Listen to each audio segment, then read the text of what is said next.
everyone, welcome back to another video from Gaming Basics. In today's episode, I'm going to be showing you how to redeem Minecraft gift card online.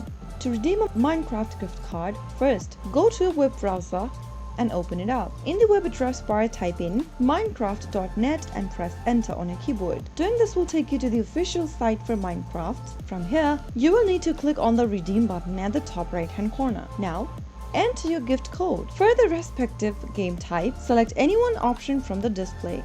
If you want to redeem your Minecraft Java and Bedrock edition, you can go ahead and enter your gift code in the text box and click submit. Similarly, you can also redeem for Java edition, Minecraft Legends, and so on. Go ahead and enter the code for the respective gift card number that you have available, and once you are done entering the code, click on the submit button in order to proceed with the redemption.